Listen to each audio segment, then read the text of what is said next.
I'd like to call the February 9th meeting of the FAMPO Policy Committee to order. Let's start with the Pledge of Allegiance. The flag is over here. Stand.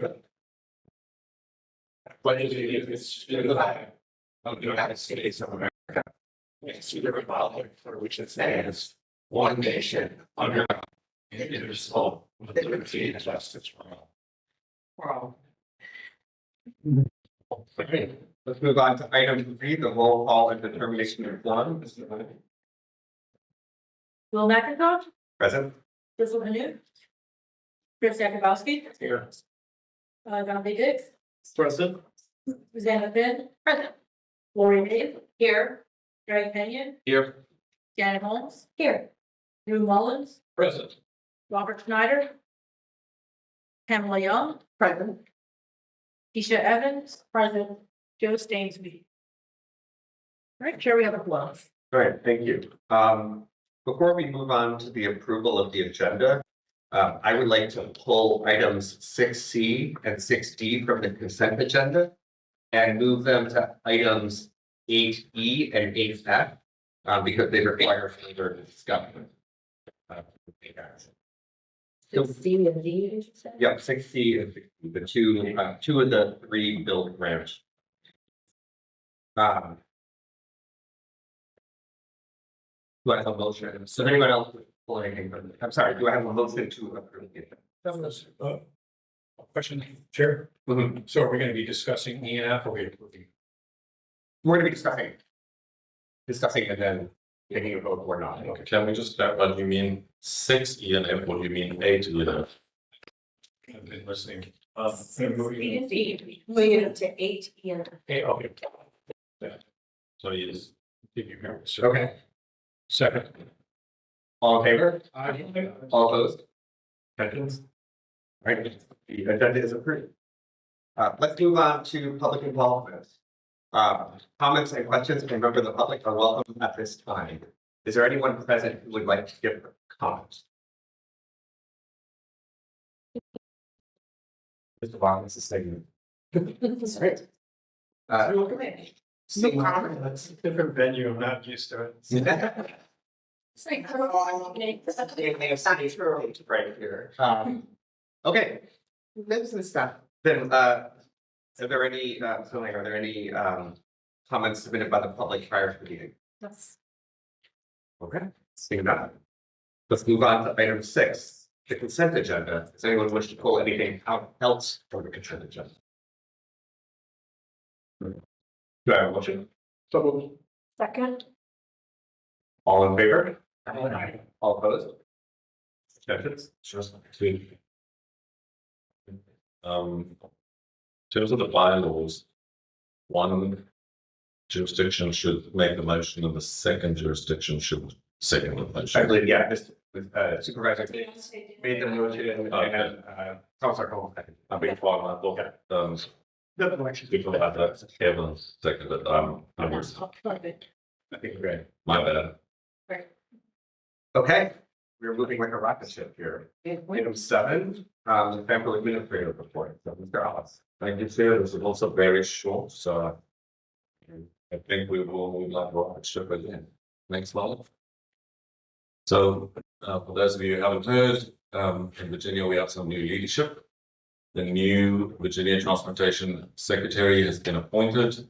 Mr. Donahue, we just copied from their website some of the history of who Secretary Donahue is. He previously served as the Deputy Secretary of Transportation, and the rest of that is just an excerpt from the website. He helped establish the Interstate 81 Corridor Improvement Plan and get dedicated funding for Armada and so on. So you can read the rest of it online. We just thought for those who didn't have the information, there it is for you. Next slide. BRE has appointed a new CEO, Katie Cho and Katie Cho. I'm going to be meeting with Ms. Cho on Wednesday just to introduce FAMPO to her. She brings 25 years of transportation experience and comes to us immediately after being the chief of staff for the MBTA. That's the big transit authority in Boston. So I'm sure those of you on the BRE board could tell us more, but just thought I'd point that out to members. Next slide. The build grant applications. We are going to discuss these a little later. We are going to withdraw, I believe, the I-95 widening build grant application, and we're amending the river crossing bridge and parkway application. We are still supporting Spotsylvania's build grant application for US 1 Hood Drive and Mine Road. And we are also supporting the Stafford build grant, which is the planning grant for engineering for the Central Stafford Transportation Plan. It includes Centerport Parkway. So those are still going ahead. Next slide. This is an interesting graph and the one on the next page. But because I sent, as requested by the policy committee, my slides ahead of time, I can't now trick you a little bit and say how many days were there in 2024 when we didn't have a crash on I-95 in the FAMPO section. So in Stafford, Spotsylvania, and the city of Fredericksburg, from the VDOT Pathways for Planning website, that's the number of crashes per day, right? And it turns out, if we look at the next slide, there they are by month in the FAMPO region from Pathways for Planning, and there are 40 days only in the year, 40 days in 2024 that we did not have a crash in our little section of I-95. And that's quite significant because for those of us who talk about the reliability of I-95, that means that, you know, you can reasonably expect that if the trip normally takes you 30 minutes, it'll take you somewhere around 30 minutes.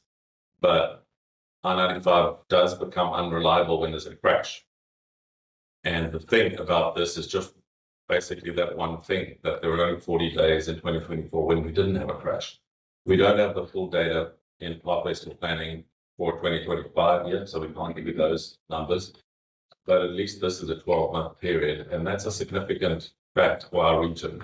We have to be able to deal with crashes on I-95, and the fact that that makes the regional transportation system less reliable. Other regions have a similar situation. I think if we went to Woodbridge, Northern Virginia, we would see a similar situation where there's few days in the year where there isn't a crash, and I think around Richmond is probably the same thing. But just thought this is a significant statistic that I would share with you, that something that we need to think about in the future, that we do have a high number of crashes on our interstate that does affect our traffic. Next slide. The LRTP, we're moving ahead. For those folks who are new, and it's nice to welcome Supervisor Keisha Evans, on for the first time tonight as a participating member. She is an alternate, and she's standing in for one of the staff members who are not. So, Susanna, your first meeting. Did you attend just? For January, no, I did not. Okay. She said she And didn't. now see, it's Stafford, so it's great. You're very welcome to FAMPO, and look forward to working with you. So we are, just for new members, beginning our new long-range transportation plan update. It has to be updated every 5 years. So we will reach the end of the current long-range transportation plan, which targets transportation improvements up to the year 2050. We will reach the end of the validity of that LRTP in about April, May 2027 next year. So we need to be working on the new replacement now. And Eugene is going to tell you a little bit later about the survey that we're running, get public input on what the goals of the transportation plan should be. But just to let members know, we have started work on the new long-range transportation plan. And we'll be asking for your inputs multiple times through the process as we go. And right now you can fill in the survey as any member of the public may. Next slide. So things to be aware of. As I said, the survey, Eugene will explain that just now. We will submit the new small scale projects in a pre-application portal in March. The portal opens near the beginning of March and it goes through April I'm sorry, April 2nd. April 2nd. Actually, April 1st. I'm sorry. It opened March 2nd. April 1st. Close April 1st. So by April 1st, we have to have all of our projects submitted in the portal. We have almost a month to make the submissions, and we'll need your approval for which ones to submit. But just to remind members that this is the pre-application. So we don't have the full documentation required for the submission. We basically just tell them what the projects are, where the location of the project is, and so on. A bunch of things that we have to submit. And at this point in time, we can submit up to 10 projects, 5 on the FAMPO list, 5 on the GWRC list. And then by the time we get to the final submission, we have to reduce that to 4 and 4. So the net number we will finally submit in July will be 8. So we can submit up to 10 now, but eventually it will only be 8. 1 or 2 have to be removed from the system anyway. I was going to tell you about House Bill 1000, which is the RTA legislation, and I included in your agenda packet the state fiscal impact statement on the bill. But we've been informed this week that the bill has been tabled for this current session, so it will not be voted on this year. I don't know whether it will be reintroduced or brought back in December for the session next year. That's, I don't know. And I think that's my slides. Any questions? I'm happy to answer, otherwise we can move right along. I have a quick question. You shared with us in the meeting that you thought that our safety data on 95 was actually pretty good compared to other regions. Do these numbers look worse in other regions? We have not pulled the data on all the other regions. We were doing this for our bulk grant application. And we had Leader pull the data for our region. Okay. Leader, I don't think we pulled. Leader, I don't think we pulled any on other regions. We can do that. And we can do I don't know that it. it's that important. I just remember you had made that point earlier that you thought our crash data was okay. Our safety data was okay. When the state has done its assessment, they publish by region the crash data, and we are not in the top echelons of the worst crash. We are near the bottom in Virginia. Okay. So other regions have it worse than us. Okay. But that's a different metric. Well, they just publish like an annual rating or an annual, but It's so like a scorecard. yeah. So we do not score in the top of the state. We actually near the very bottom of numbers of crashes. Okay. Well, that's good to know. To know you know it's scary. I thought Supervisor Mullins and the council. Yeah, just to piggyback, thank you, Mr. Chair. Mr. Wallace, could you at some future date kind of give us data on fatalities, on levels of severity, kind of life kind of issue accidents as opposed to just fender benders or whatever it is? We can certainly do that. The fatalities are a low number, but they're not. There have been cases where somebody on a bicycle has been killed, or somebody crossing the road has been killed, or car crashes where somebody's been killed. So there are some numbers. Again, we're not in the top of the state. We're in a better position than most regions in the state, but we can get you the published data. I guess I was looking for like clarity on what defines bad or just as opposed to just frequency of some sort of access, that's all. Kind of put it in context. Yeah, there's a CAPCO, there's a set of metrics that they use to classify each crash severity. And that data, I believe, is also available as a summary in pathways for planning, but we can certainly get that.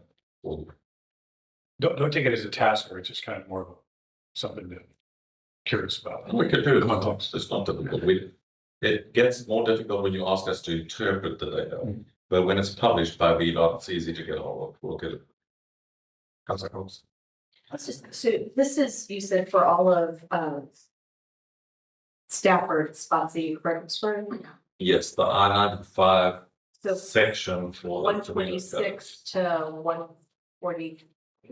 Well, where the boundary is in spots, it goes below 26. Okay, the 118. Through to basically where Stafford ends before we go into Quantico. Oh, nice.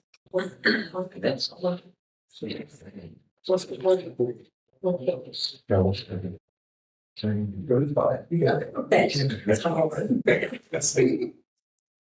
I'm very interested in people's knowledge of that. Got a lot of people to be on Thank you. What exit did you say? To what exit? 118 in the south and 148 in the north. And what is 148? Yeah, but is that separate? Yes, I go back. so these data, the pathways for planning website allows you to segment localities. So we've taken the whole of Spotsylvania, the whole of the city, and the whole of Stafford. It's not exit to exit, It's boundary to boundary of the actual jurisdiction. So VDOT has already sorted the data. We don't have to, we just take jurisdiction by jurisdiction and it gives that to us by category. Okay, do we have any other questions or business on the whole matter? Okay. Let's move on then to item 8A, the CMAC SDG CR update, Dr. Rayo. All right, good evening, everybody. So CMAC, STBG, carbon reduction air quality, so the transportation block permit, and in some cases, we also have carbon reduction funds. This is a set of funds that are designated federal funds to the FAMPO region for us to allocate on projects that meet specific criteria. Next slide. We are providing funding, so a few years out, so it's going to be 2031 and 2032. We had a call for projects that was open from about September until December, and since then, the jurisdictions and projects for applicants submitted projects during that time. And FAMPO has been working to screen those projects in to make sure that they meet the requirements of the federal government. Right now, we are still waiting on the actual allocation amounts. We don't actually learn that information until later this spring. So once we actually know the funding amounts, we apply our funding formula to the screened in projects. Next slide. The projects that have been screened in thus far, and I'm including two items that the policy committee has tasked us to design our allocation table. So one is for the two bike head counters, about $20,000, as well as a mall drive connector to produce an alternative item with and without that project, which is looking to be about $26,000 to $32,000. For the other jurisdictions, if you see, Spotsylvania County submitted 5 applications. They do have a few studies that they were looking at. They're looking to improve Levels Road with air quality,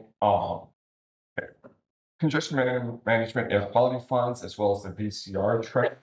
For Stafford County, they submitted 5 programs, although I need to make one note, so that with Warrington Road, they're actually submitting it to kind of use their air carbon congestion mitigation air quality funds. It's road widening projects there. It's not necessarily permissible to do that, but we do swap funds at this time. So they're going to apply other projects that are STBG eligible to then use those STBG funds for the Warrington Road project. Fredericksburg Go is only eligible for CMAC funds, but again, they also have some STBG funds from previous allocation round, and they're going to do a funding swap for those as well. Just making you aware because sometimes that might catch folks up.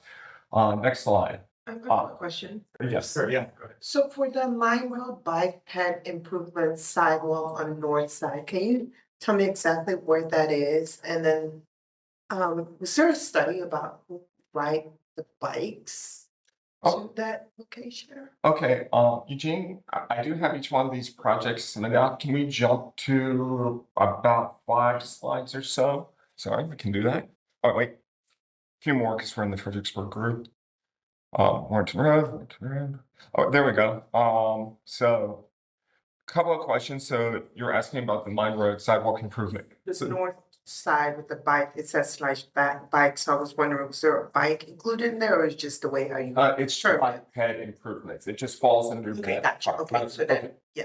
Yeah, this was some of the recommendations are coming out of their pipeline study, the existing studies that are ongoing in that Okay, area. no worries. No, I'm good now. Okay, all right, Eugene, can you take me back? Yes, I have all the projects, a quick little cheat sheet if you want to look through them in the agenda packets. I don't have to walk you through them unless you all want to tonight.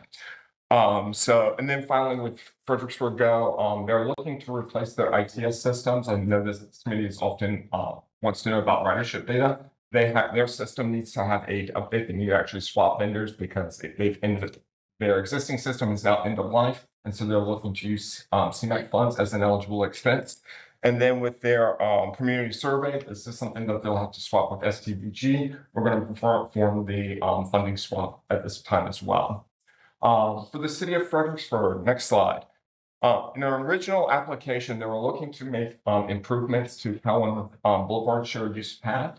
Unfortunately, the carbon or the air quality requirements kind of tripped it up for resurfacing. That's not an eligible expense, particularly without a major like improvement there or an improvement of some other sort. So I think Stafford County actually has a similar project because they have a turn lane and making air quality improvements that will kind of work their way in.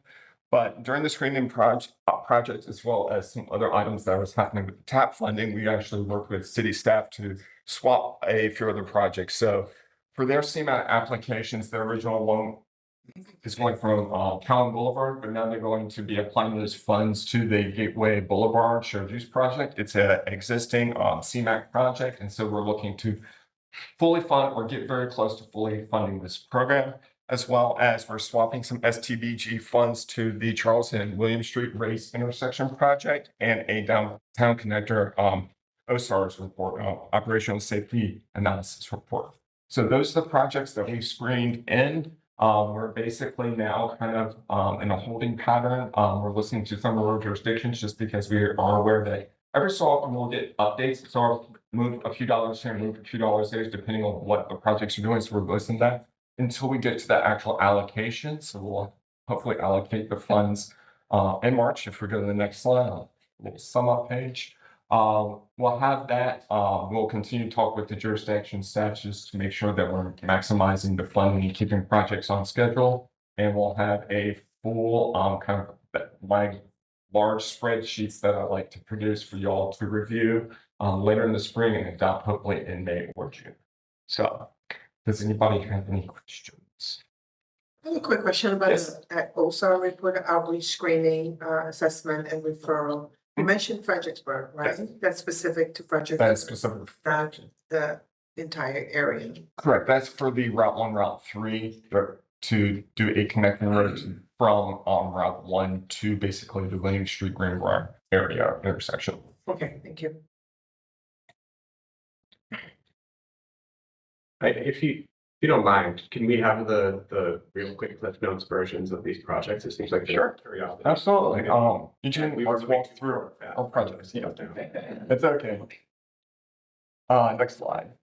So these are all project summaries. There's sketches when they're available. The funding amounts are still dependent on when we finally learn of the actual allocation. Some jurisdictions say put 50% of all of our funds on this project. Others will give us this specific dollar amount. I try to kind of balance them in the dollar amount.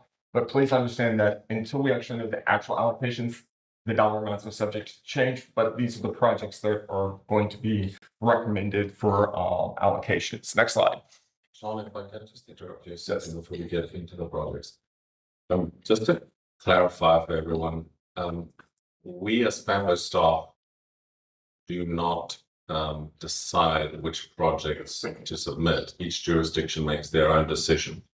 So what we can do is, as John's going to do now, show you the maps and the charts of each particular project. But why a particular project is in the list is not up to us, it's up to the jurisdiction. If you ask John and I, why is this project in here, not this other project, we can't answer you. Because your jurisdiction have sent us the list, we don't make that decision. And also, what we don't decide how much money to put on a particular project any longer. That's a decision again up to the jurisdiction. We just tell you how much funding is available and how much money can be allocated to your particular jurisdiction. And then you make that decision in your jurisdictions as to what to put the funding on. And again, we can't answer any questions about which will happen in March. Why there's only $1 on this project and 10 million on this other project, that's all up to you. So we can answer questions on what we know, but we won't be able to ever answer questions on why a particular project is there and why it's got a particular amount of money. That's no longer our role. Yes, the next slide. So the first project is the Gateway Boulevard shared use path. It's actually going down from about where the new middle school is to Gateway. And then it's actually planning to kind of cut along Hazelton Run area there and then connect through the neighborhoods and up to Altoona. So this was a project that was awarded back for FY 27 or 28 and 29. And during our discussions with this city's applications, this was one of the projects that they said, let's use our CMAQ funds with this. Next slide. This is a sketch of the Williams Street, Charles Street race intersections. So this was actually a project that the policy committee endorsed for a TAP application. It did not get it scored in, but it did not score in high enough. So the city staff decided to pivot to use STBG funds for this project. Next slide. And then here's the OSAR study as available. So it's coming off of Route 1. Sorry, it's not oriented north to south. It's Route 1 with a capacity expansion down to Greenbrier and then connecting to William Street. That was the city's projects. Next slide. For Stafford, we have the Route 1 Forest and Wood application. This was actually a previous CMAQ STBG project as well in previous rounds. And they're adding a new turn lane configuration as well as a shared use path along the north side and adding crosswalks and other pedestrian access points along that area. Next slide. This is the Warrington Road widening. Again, this is going to be also using a STBG swap. They're basically looking to add additional lanes a little bit further on from the Village Parkway and a little bit to the east here. They're constructing sidewalks as well as crosswalks at Village Parkway. It's good. All right, next slide. Barrett Road sidewalks. This is a part of the Stafford TMA allotment of their STBG funds. And so it's basically a new sidewalk on one side, kind of on the northwest side. And you have Garrisonville Road down over here. Next slide. It's a short sidewalk. This is the Mine Road bike ped improvements. Again, this is an ongoing pipeline study area, but they're basically looking to fill in gaps of existing sidewalks and shared use paths and make a few improvements to crosswalk intersections at various points along that corridor. Next slide. So there is a shared use path on the south side. There's fragmented fragmented sidewalks and paths along that corridor. It's kind of targeting kind of a segmented area to make improvements. Yeah, and then Stafford County is looking to make improved transit stops, which include sidewalk capacity as well as a bus turnoff point at two specific transit stops, 556 and 555 along that Mine Road corridor. I have a question on this one, Yes. and I've asked this before. This 500,000 is coming out of, the study was done by, who did the study? I do not know off the top of my head. What is this, different stops? You mentioned it last time. The study was done by whom? So Chairperson, we have got Melanie Fowler from Brent Transit here. Yeah, They did a year ago a transit strategic plan. right, so are they which funding this? identified the new routes. Are you funding this 500,000? This project is submitted by who, John? Stafford County for the use. County submitted this Yeah. project, not FXB Go. The Stafford For bus County is allocating the funding to these two bus stops. It's a sidewalk upgrade and a bus stop and some other things. So Stafford County is requesting this, not FXB Go. Okay. You recall that Stafford County has got a percentage of the STGB funds that are allocated to the TMA, and it's divided into bike ped funding and transit funding. So this, I believe, correct me if I'm wrong, John, but this is using Stafford's TMA funding that is allocated to transit for this project. So instead of allocating it to fund FXBGO to run operations, the county is deciding to allocate funding The from, county staff. well, we don't get into. You know, that's why I was wondering, because I couldn't remember when this discussion was had, so I'll just look into it myself. Sure. Because like I said, they're going up and down Mine Road, and I'm thinking that we are, it's more dangerous putting those stops without expanding. Because there's just a 2-lane on both sides, and we're putting, bus stops, well, bus stop, and I'm trying to figure out, we didn't market anything yet, right? So the stops are there already. I don't recall anybody said, hey, Pam, we're getting ready to put some stops on Mine Road and Austin Ridge Road, and I'm like, how are we marketing this for the audience?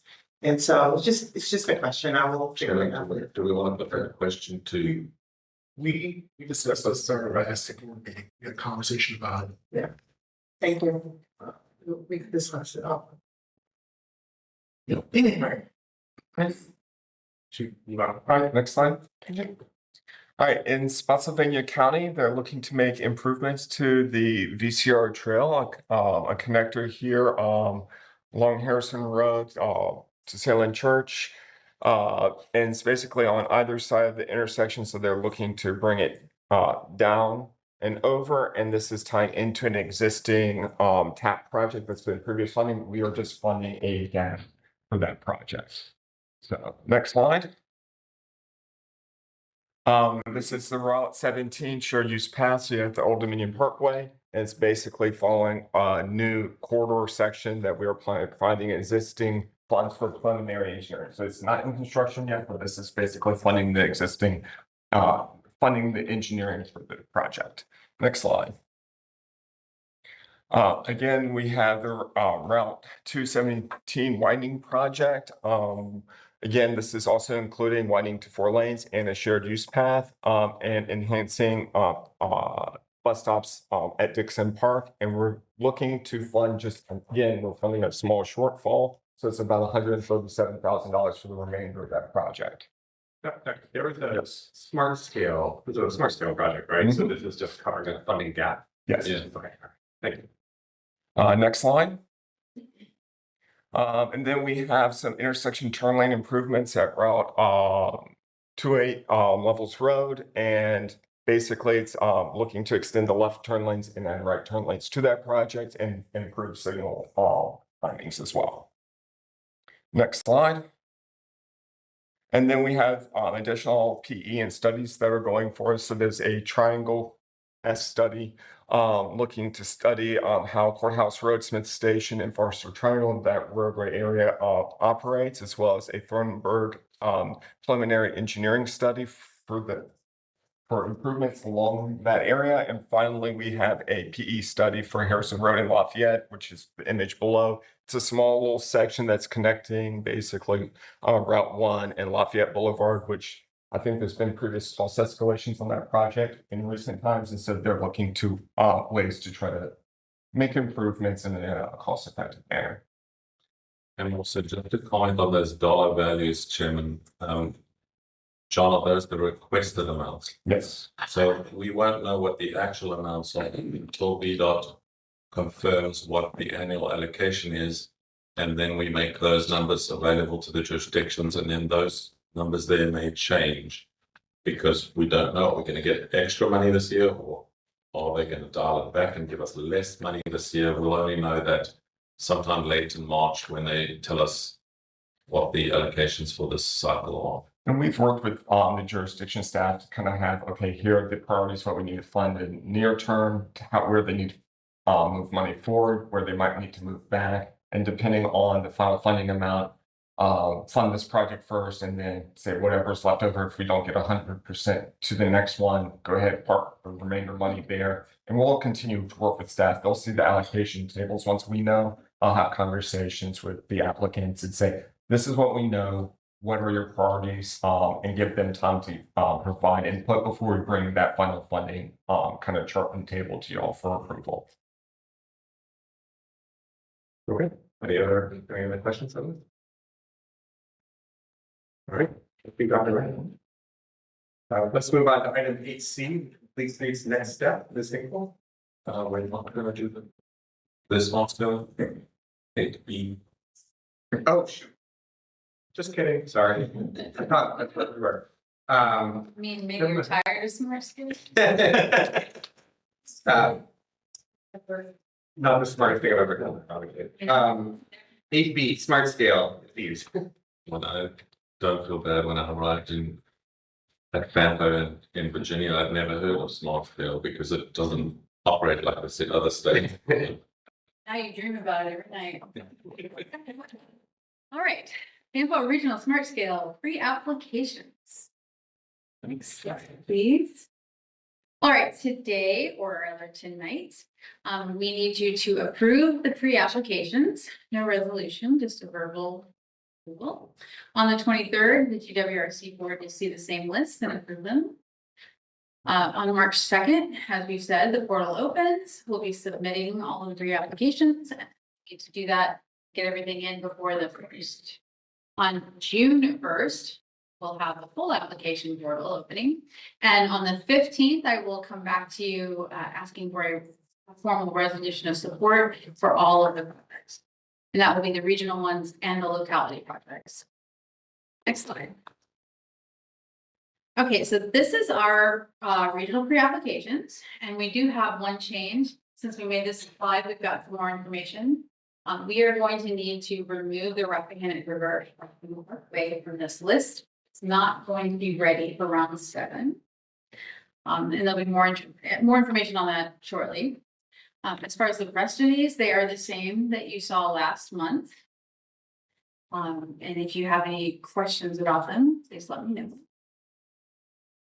Otherwise, I will need you to give a vote of approval after my presentation. Missy is the question. So if we're getting rid of the bridge on the GWRC list, are we gonna pre-screen another project, or are we just gonna count this one of our 2 knockouts that we have to do anyway?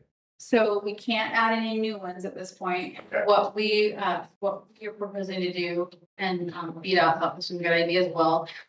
We were gonna add the I-95 widening to both lists as sort of our like insurance project. So that if 2 get dropped off of that list, basically we've got like an extra one. So that nobody gets left with 2 few projects. Okay, and that's just southbound, right? I'm sorry. Just southbound, yeah. Okay. Yeah. Okay. It's the same project because you can have the same project on 2 lists during the pre-application. Excellent. Anybody have any questions? There's further information on subsequent slide. Do we need a motion? I just said this, but no. No, I think there's more to learn. Next slide. So the Rappahannock River Crossing Parkway, we are proceeding with the build grant application. There will be more information about that shortly, but we recommend removing it. We're going to hold it till smart scale round 8. Because for one thing, prior to the NEPA study completion, the alignment may change entirely, and that will change the cost. So it could result in a significant cost increase. And say it gets funded in smart scale. According to the pre-NEPA cost estimate, if it gets funded according to that, and then it ends up being much more expensive, that exposes you to Verity FAMPO to a significant risk because we'll be responsible for the cost was on it. So we'll either have to fund it or cancel it. Canceling would be a terrible idea. So we recommend completing all. And in addition to that, since then, we've learned some more information. But since Mr. Hennigan is here, I would like to defer to him and to Ian to talk about it. I think the point is made there on the slide, and those are my words. Not 100% of everybody on the TAC agrees, but the problem is that if we proceed with this project and then the NEPA assessment shifts that corridor to east or west, or decides they really like sending it to Spotsylvania, we're gonna get a fixed cost to build it, which now no longer will build it. And then we are at risk, because then, as just said, you are gonna get the money back, or you might have to go find another $150 million somewhere. And I know that will give people heartburn if we have to start looking for big money like that. Well, I've discussed it with Mr. Hennigan and with VDOT, and what it says there is prudent, that we just wait and first do some NEPA assessment so that that corridor can be confirmed in time.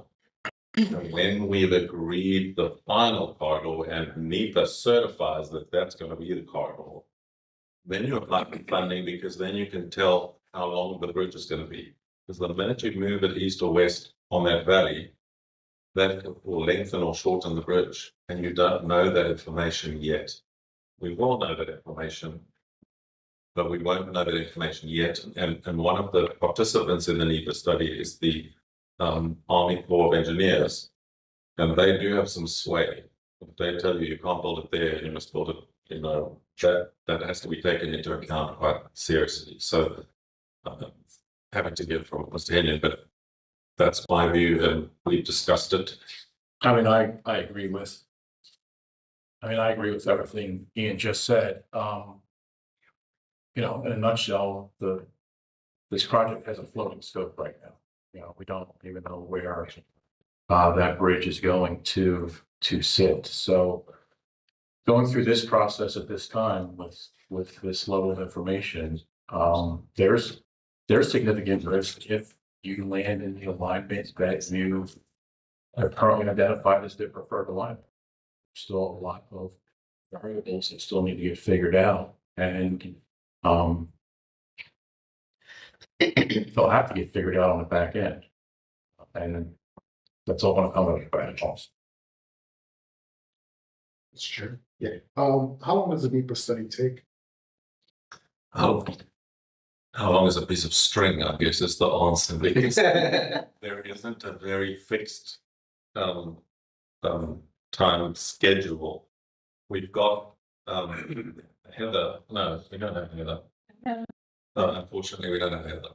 But it can take 3 years, it could take 5 years. It depends on what they find. So if they find in the NEPA study that there's environmental concerns, it can take a little longer. Depends on what they find. When we hear from the Army Corps of Engineers, they may require additional work, right? And we don't know what that additional work is at this stage. So we can't say for definite how long that is, but it's a number of years, I would say. I don't know. So that time in that process is going to happen regardless. So whether that happens through a grant mechanism or a mechanism external to Smart Scale, or whether it happens because it's not done yet and the Smart Scale project falls in our laps, it's going to have to then get done then. So there really is no shortcutting or that time, whatever it's going to be. And I agree, there's some variability in the time. It's happening regardless. There's no way to circumvent that or accelerate that. Or other ways get around it. And there's a potential path, which I think we're going to discuss later, about trying to still pursue that effort external to the Smart Scale. So what I think you'd be saying, Mr. Hennigan, right, is that even if we were to overrule Ian's advice and submit it for round 7. It's not going to speed up the construction of the bridge anyway, because it's going to be at least 2 to 3 years till the NEPA study gets done. Because By which time it'll be time for round 8. Yep, right. Worst case scenario, it may take longer than round 8 to finalize that corridor. So the sooner we start on the process, the better, but we're suggesting we do NEPA before we try and get funding in smart scale so that we don't end up with a big financial hole that potentially, it might not happen. I mean, they might choose a great corridor that's real inexpensive to build, but having experienced transportation projects in the past, I think you will know that there is a tendency for costs to grow. The cost estimate right now is planned low. Yeah. It's very high. It's not terribly accurate right now. There's a great. Mr. Chair, Yeah, sorry, did your, take an answer? Yeah. Question, did I hear Mr. Enyon right that NEPA is funded, or do we have to go through a process for funding? We have to, that's what the bill grant is for, that we're going to talk about in a few minutes. So you'll save that for later? That's coming up as item B. Okay. Is this federal bill grant to fund NEPA? Yeah. So Correct. do we have a well-developed proposal for the NEPA study this point in Yeah. time? I think that's, yeah, we're gonna get to that in meeting, right? Yeah, that's, I think, yeah. Yeah, that, Yeah. it's not clear. I think that's, These are kind of cool, by the way. I know. You should have picked them up and walked around with them. Okay.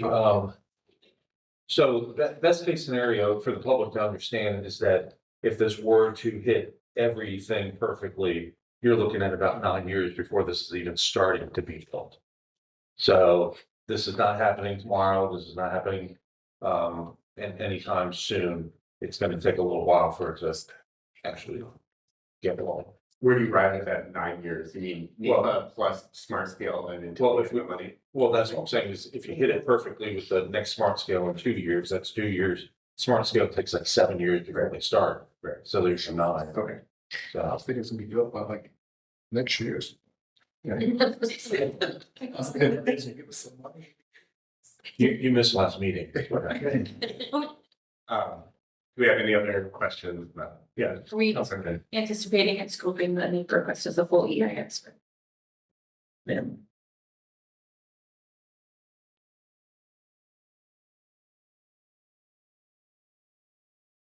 It's a new bridge and a new roadway on a new alignment, No, so, we could give. so I don't think we're gonna get away without doing any of it. Yeah. Okay. Right, next slide, please. So, as I said, next up, Sarah should be in the list tonight. These are the dates coming up and good luck to everybody on the local applications. Just speak loudly when you speak. Oh, sorry, am I too quiet? Give me. You don't have a microphone in front of you. so- Yes, right. Oh, I'll just talk loud. Yeah. Yes, so I just need from all of you a vote on the pre-application. And so we can get ready for the portal opening. Do we have a motion to support the pre-application? So, Motion to approve? Wait, I think we have a question. Well, motion is second, the motion is- Yeah, okay. To hire Dr. Young and Supervisor Young. Thank you. Yeah. Okay, we have a question on the move. A question on the motion. Do we need to amend it to include the one I thing to be on those lists? Yes, I was. Eugene, please just scroll up to the list of projects. Yes. Just to be, There. to clarify that that is our intent. Would you like to offer friendly amendments? Friendly amendment that we include FAMPO number 1 and also GWRC number 1. They have to. Yeah. my motion was to do as was stated earlier, Okay. Oh, great. if you don't need to, just make it cleaner. Okay, So we're gonna discuss. Yes. All right, well, all in favor? All opposed? Abstentions? Okay. Thank you. Passes. Thank you. All right, now we can go on to item 8C, Fleet Street's next steps in the single. You'll stand over here. All right, let's go to the next slide. Eugene will jump right into it. For the new members here tonight, welcome. This is, and a reminder to everyone else, Complete Streets is a plan that's addressing our multimodal safety and accessibility needs in the region. And to hopefully support funding for projects addressing those needs. So we've been in the process developing this plan, and I'm catching you up to speed on what our imminent next steps are. So next slide, we already have, next slide, please, you just. We already hosted, several public workshops, and so next slide, now it's time for a staff level workshop for our TAC members. To review what the public said in the survey and the workshops, and also begin selecting some priority corridors for the region for this complete streets treatment. And thinking about what those corridors should look like, what we want them to look like, what treatments will be added to them to make them safer and improve accessibility for all modes of travel along those corridors specifically. So that's scheduled for next week on Tuesday, February 17th, and we're looking forward to it. I'll take any questions or you. Quick comment from me, just for newer folks. Complete Streets is a methodology that applies to urban areas. That's right. So it does not apply to rural areas. We're not going to come build all this stuff in the rural parts of your county or whatever. This is for the urban areas specifically. And to be clear on that, are the pink shaded areas, the urbanized Yes. areas? That's the urbanized area that we are focusing on. And once that pink area at the bottom connects to the pink area at the top by decision of the Census Bureau, FAMPO will get a whole lot of federal dollars. Okay. But until it joins, we're not big enough to get certain funding, which we could get if it does join. So we need to build some more houses and I was gonna say Stafford County. Oh, you're saying. Good thing. The gap in the staff. Metro Washington District, that's what that is. Yes, That's the table one. I don't tell you what to do, I'll just give you information. I believe we're at that gap right now. Okay. Any other questions? All right, awesome, thank you. All right, now let's move on to item 8D, the LRTP 2055 transportation goals and needs. Right, so our transportation goals and needs survey for our long range transportation plan is out now until March 6th, 2026.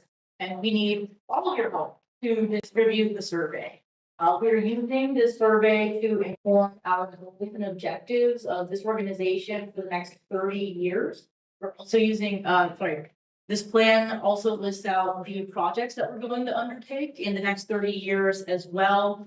If you are a staff member of one of our partner agencies, if you are a member of one of our advisory committees, tell your neighbors, tell your friends, spread this out through your organization, tell your coworkers, your communities. If you are an elected official, you have a following. You have a mailing list. I know this because I have a line.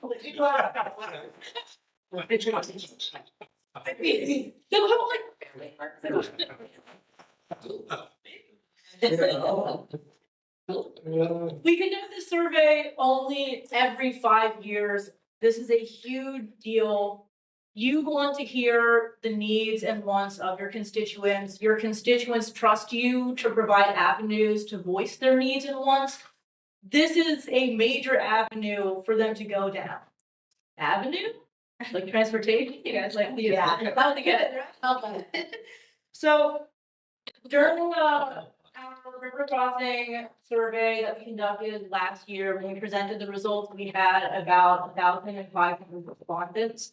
Even then, there were still concerns that were expressed in this committee about that number of respondents not being representative of what the public needs. So that means that if we want this survey to be representative of what the public needs, then we need to all put in the work to make sure that as many people are taking this survey as possible.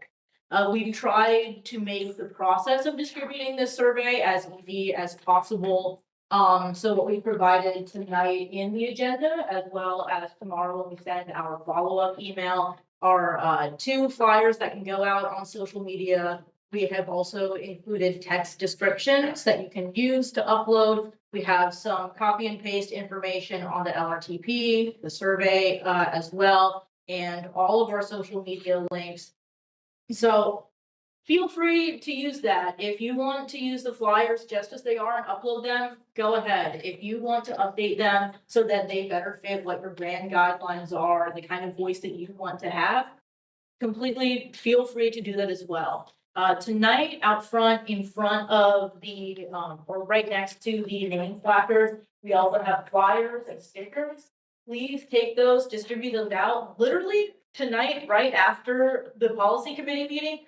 Take a sticker, take a selfie of it and put it on Facebook. Like, it's so easy and we're gonna love it and repost it and it's gonna be awesome. I have right here a list of one-liners and video prompts. I brought my camera tonight. If you'd like me to take a picture of you, let me know. If you wanna take a video with one of these one-liners and prompts, that will help us so much. So, in conclusion, please share. And we'll love it. If you want the long-range transportation plan to be informed by the actual felt needs of the public, putting in the work to make the survey as representative as possible is work that all of us need from within. You have my contact information. You can get me at fampo@gwregion.com, eugene.klein@gwregion.com. If you have any questions or comments about other organizations that we can reach out to distribute the survey, let me know. I'm happy to take any questions or comments right now, but if not, I will see you after the meeting.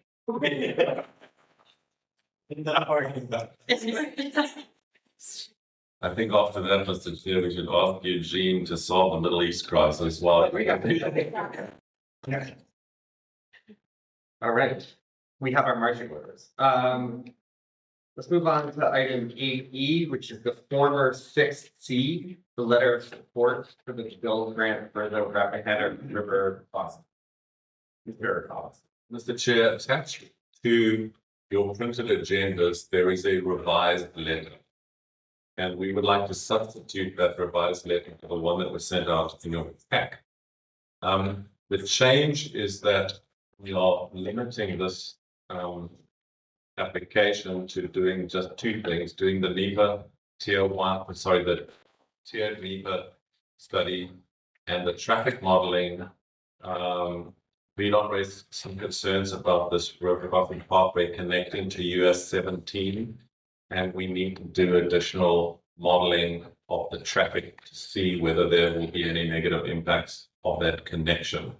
So that is the scope of the study. Previously, we had told you we would do pre-engineering, but VDOT let us know just recently that they are not in a position to administer this grant.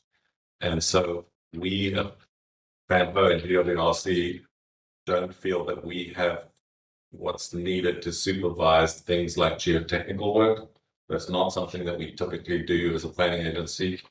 And so we are requesting to reduce the scope of this particular project to just the NEPA study and the additional traffic modeling. So the dollar value of the ask will be less. Instead of it being almost 19 million, we're probably asking for somewhere between 6 and 6.5 million. We're just revising the cost estimate now, but it's less money to do a very targeted job. And the job is to do NEPA and some additional traffic modeling. And that will help us work towards an alignment that will be able to be costed, because then we will know whether the federal body is likely to certify that corridor or a different company, etc. So I have some questions about this, if I might just go on. Clearly, at some point, we're going to have to figure out how to do the preliminary engineering, right? And we're setting it aside for the moment. Do we have thoughts about where we might find the capacity to execute that? My understanding of the build grant is that this is a well you can go back to repeatedly, right? You can apply for up to 25 million every year. And the way that this grant is currently structured, Becky has done some research into how the grant operates, and they do look favorably on grants for projects that they've previously funded. So if they funded you step one, they're very happy to consider funding you for step two and step three, provided it doesn't exceed 25 million in any 1 year. But because it is an annual award, it happens very frequently. You know, by the time we through this study, provided the new surface transportation reauthorization bill still keeps this grant, we will be entitled to apply again, and there's nothing preventing us from doing that. So we will be able to apply, and we can even apply for up to 25 million per annum towards construction.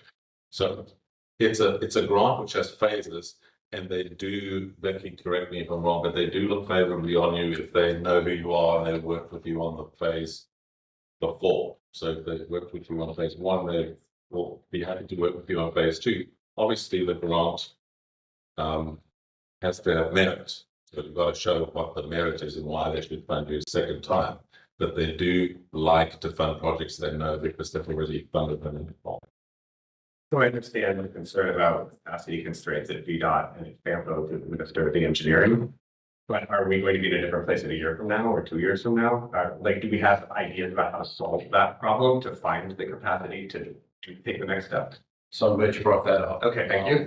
And I wish I had a better answer for you, that I'm about to give you.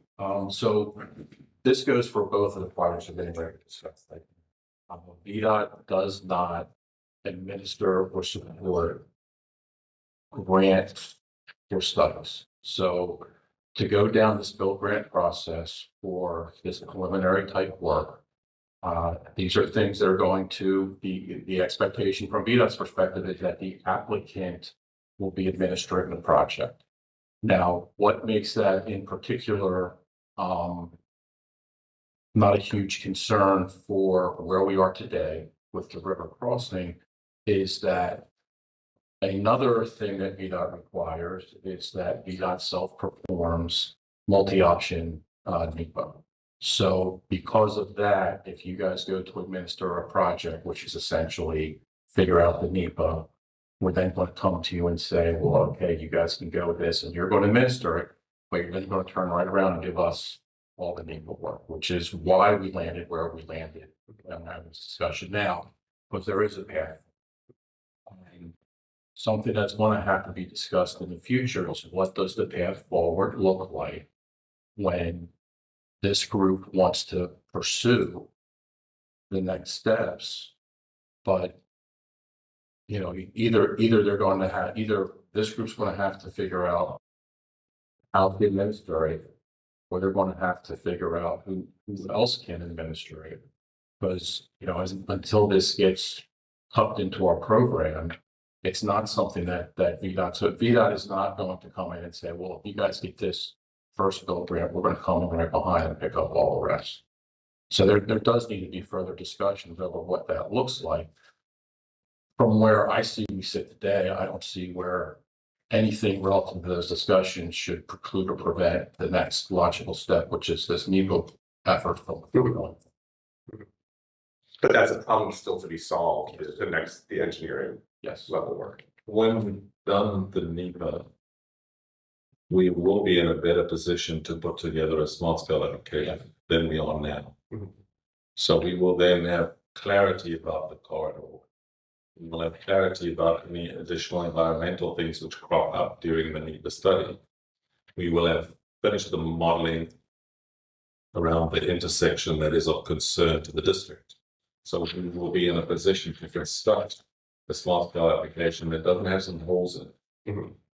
Which is where we feel now it's dangerous. It's going to be a whole lot less dangerous because we now know what the environmental issues are. We know whether the alignment is likely to be where it is, et cetera, which we don't know right now sitting here. So there are multiple ways after this. One of them is getting funding and hiring an external company to do the next phase. Another one is going to smart scale. At which point that becomes a VDOT. Once smart scale is funded and the CTV approves it for funding, I believe then there's a path to include that into VDOT's work.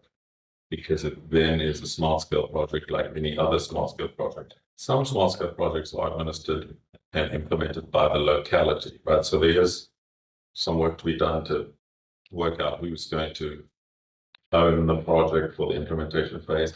But because it's a really big project, it's my view that it's likely to be taken over for implementation by VDOT if it's funded.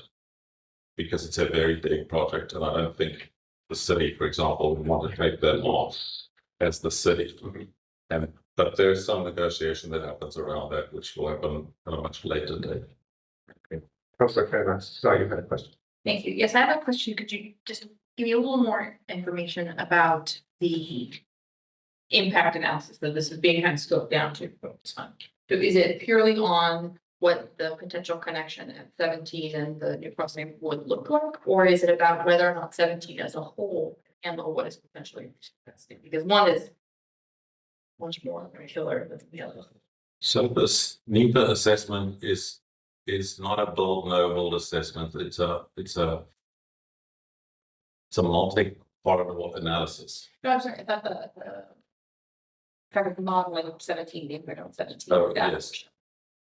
So the traffic modeling arose because VDOT pointed out that in the scope of the study which we completed Yeah. at FAMPO, there wasn't anything in the scope that looked specifically at the impacts on US 17 at that intersection. If we did not put the roadway through to 17, Celebrate Virginia still connects to 17 at the top anyway. So it's not like there's no other option. But we wanted to line it up because it lines up with Plantation Drive, which then lines up with Enon Road, and the county is building the Enon connector. Yeah. So there's some logic doing that. But we don't want to like put that in concrete until we know if, and I think some of the concern is about the off ramp and on ramp of I-95. Because traffic can back up, right? So depending on where you connect to US 17, you could interfere with the on ramps and off ramps of I-95.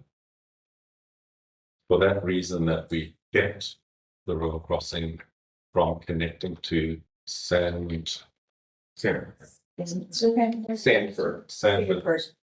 Drive, because it connects to 17 too close to the interstate, and that would mess up the traffic on and off the on ramps. So that's why we didn't consider that as an option, and we took it further west. So now the proposal would be to connect at that opposite Plantation Drive onto Commerce Parkway.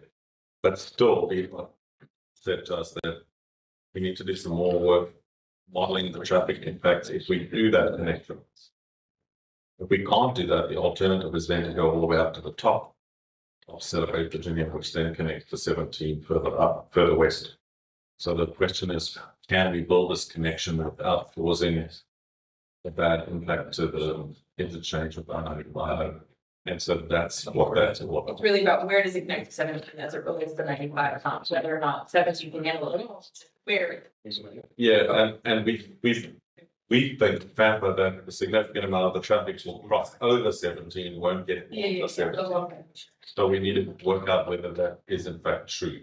And there's another piece to this. Smart scale requires an analysis of an alternative that improves the existing alignment.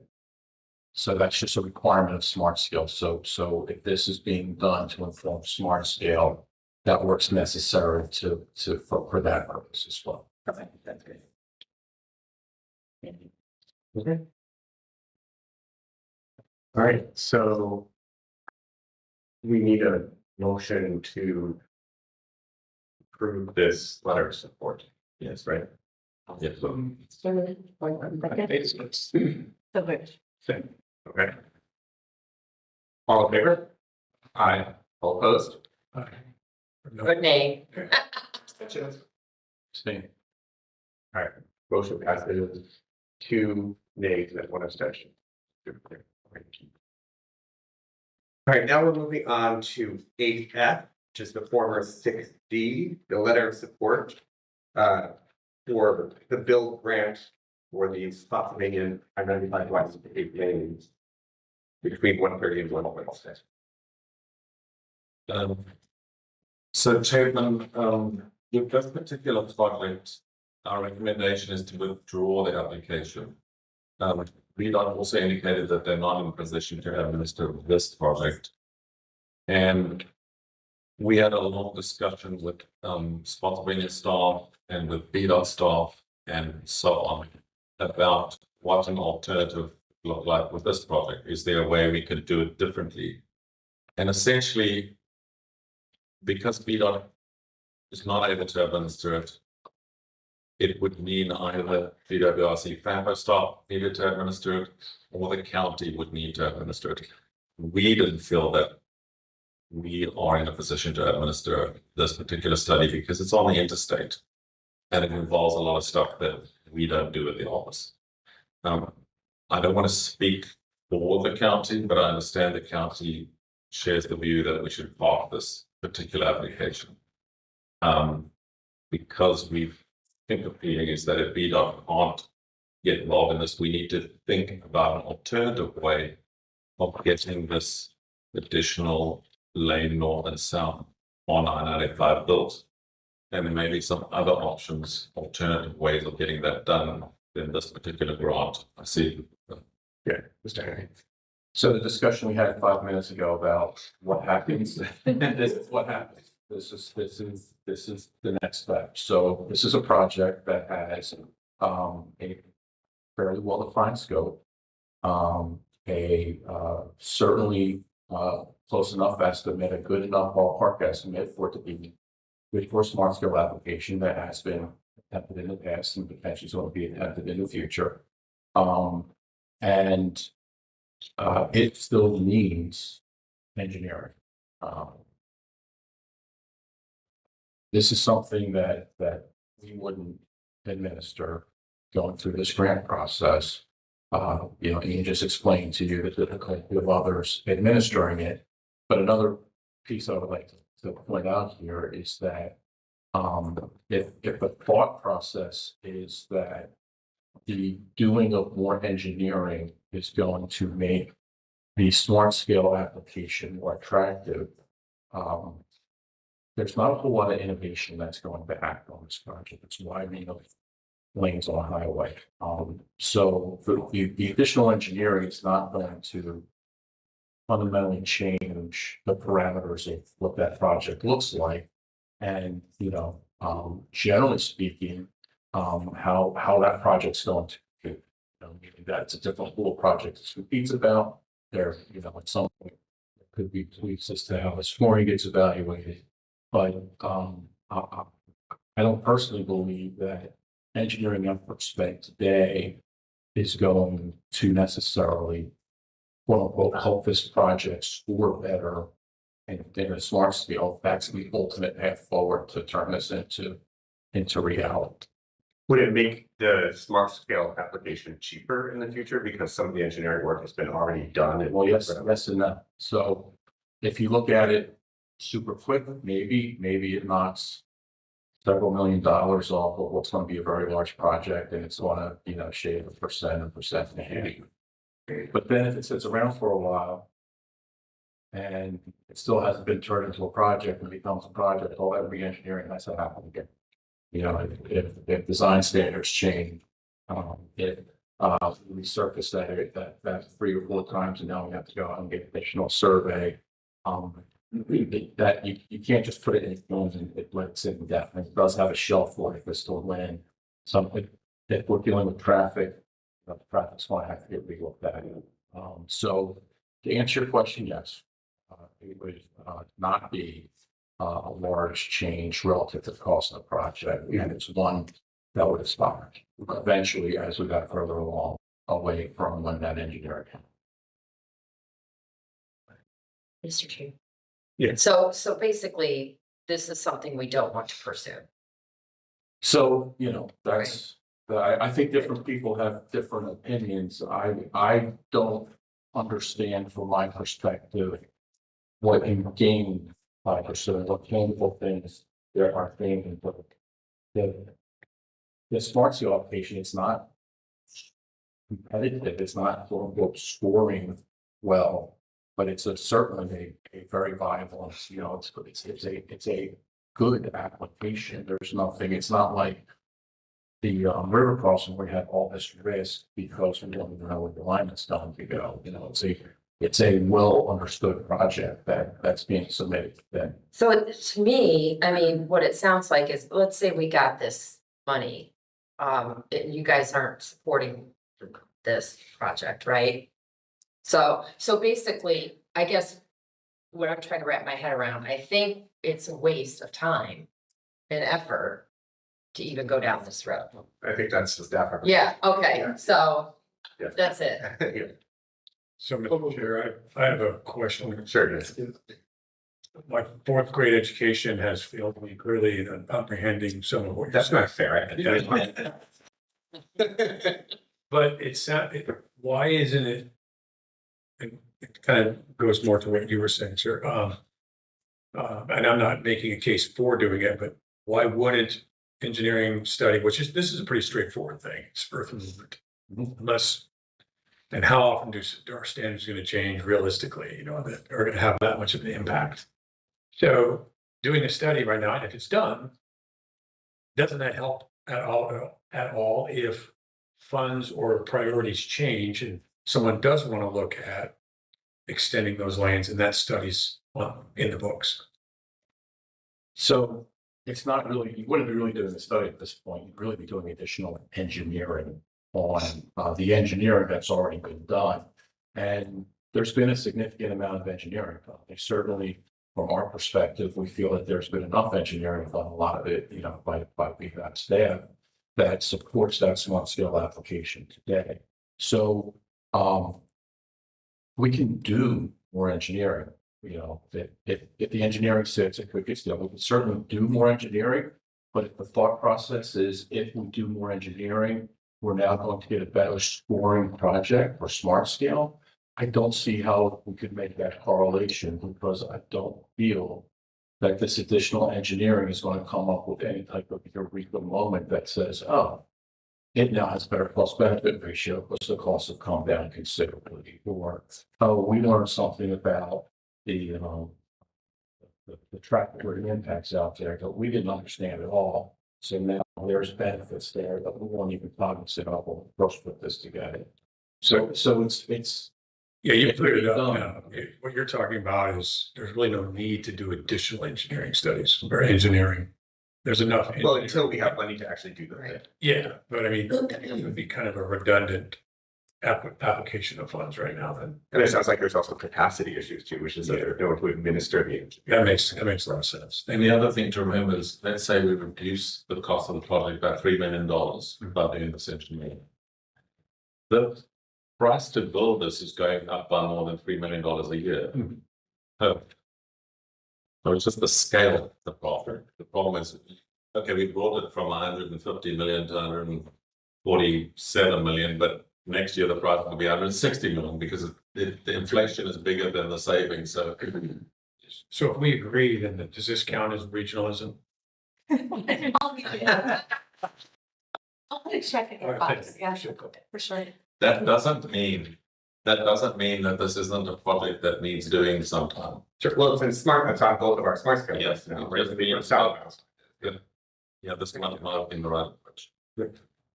Okay. All right. So let's move on to item 9, correspondence. So do you need to vote? No, I think we just don't vote then, right? Yes. What we would have been asking is for a motion to approve the letter of support.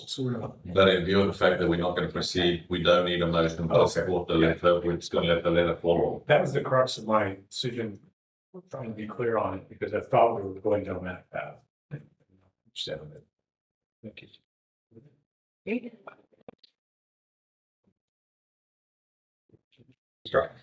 And Chairman, this correspondence letter is very complicated. It boils down to something very simple.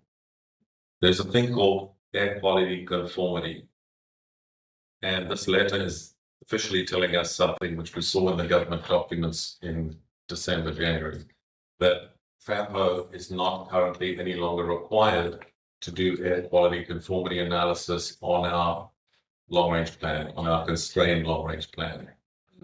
And that is, it's good news and bad news. If you're a strong environmentalist and want us to watch the emissions very closely, it's probably not a good thing. But what it does do is it gives us a new opportunity, and you'll see as we do the rewrite of the long-range transportation plan this year, we will have greater flexibility in being able to move projects from our needs list into our constrained long-range plan list, and from the constrained long-range plan list back to the needs list. The difference between those two is the one is constrained. Constrained means you know that you've got a reasonable certainty that in the future you're going to have money to do this project. The needs list says we don't know where we're going to get the money from this project for, but we think it's really important. So because we don't need to do air quality conformity, it's a much quicker process to move projects in and out of that list. We do have to still do public comment, 30 days public comment, but we don't have to do all the conformity analysis. So it simplifies that process, and it does make our long range plan just that little bit more flexible, so that if you don't get your project in the constraint list this year, there's no need to panic, because if a project doesn't get funded, we can move it out and move your project in if it does get funding. So it does give us more flexibility. Yes, in terms of, this happened last year, the fact that we changed governance right now, do you think it's gonna change again? No, so federal thing. Yeah. Okay. The federal government is informing us that we've gotten to the end of the period where we need to do air quality conformity analysis on our projects. So we've done it for years, and we've now gotten to the point where we no longer require it. And it's as a result of a court case in Florida, and I can't remember the exact reference, but that court case in Florida changed the way the federal government is entitled to implement this air quality requirement. But there's nothing coming out to the state at all, we pretty have to worry about. The state, Federal. the state doesn't weigh in, at least as far as I'm aware, on the federal EPA requirement to do air quality conformity. It's done federally, and they identify the areas which have air quality problems, and then they require them to take various steps. So, for example, in Northern Virginia, they have to measure the emissions with equipment out on the roads, and they have to modify their lists of projects based on what the air quality conformity tells them.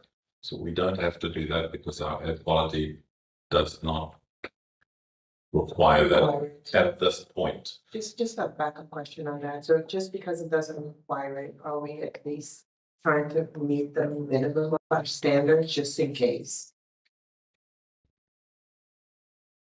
Well, we can do whatever you want us to do, but I don't know what the we- standards are, so I'm just asking, like We are- eliminating the standard for air quality yes, versus. in practice, we weren't seeing significant air quality problems in the region. So we were never getting instructions that we now needed to do something about our constrained long-range plan list of projects because our air quality is so bad. We weren't getting those kinds of findings. So we never had to make changes in order to conform. So we were just really going through the motions of doing the air quality conformity because it was a federal requirement. But it never came back and said, oh, you can't build this road because it's going to put too much pollution in the air. There are regions in the country that have much more stringent requirements. We don't have them because we've not had a finding that our air quality is deteriorating. Should we have such an event, we might then want to revisit that and might get asked to once again do air quality conformity. We are not currently in that situation. But we could find some more information if you'd like us to.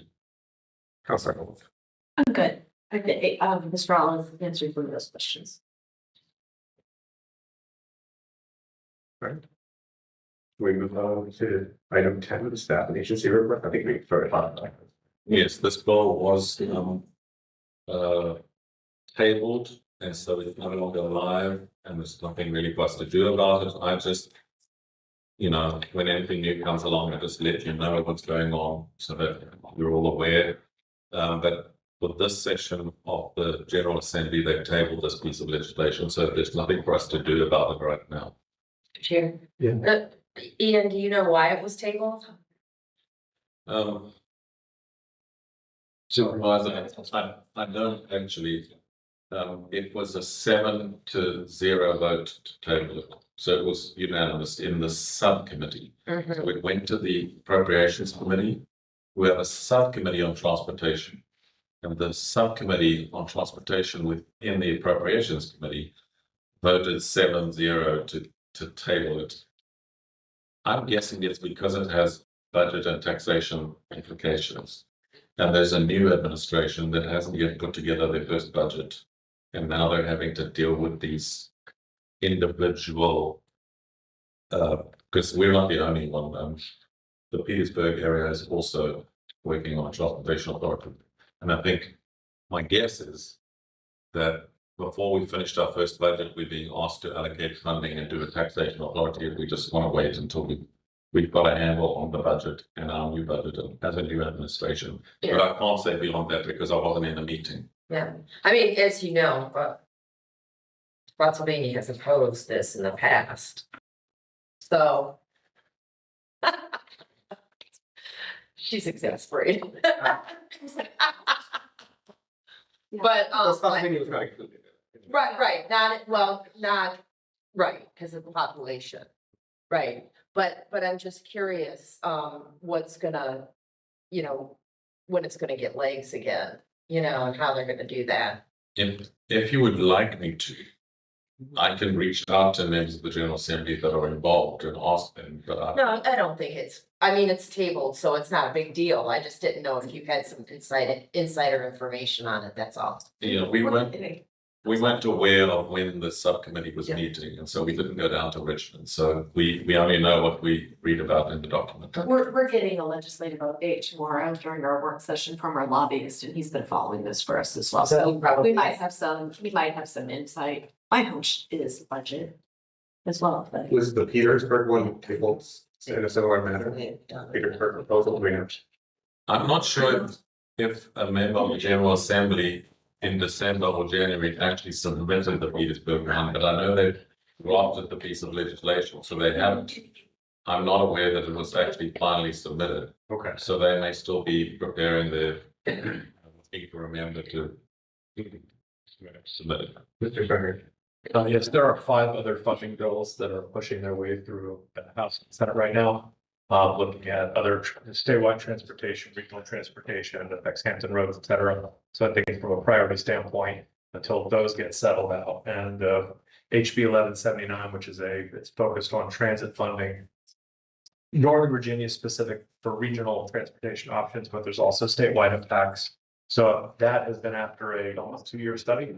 So that kind of has a big momentum and push to see what settles out of that. And that may affect the waterfall implications of what else gets passed. So that's just my interpretation of the tea leaves. I haven't had anyone specifically mention that. But even those, for example, today, HB 900 was continued for next year as well. So they're starting to fall as we get almost within a week of crossover, give or take. And it's properly. Supervisor Dixon. Okay. Item 11, board member, is there comments? Let me just say, I wanted to say a huge thank you to Stafford County for hosting us. Yes. And it's nice to be on the road and get FAMPO out into the transcription. So thank you for hosting us in this lovely room. Yeah, that's all I want to say to that.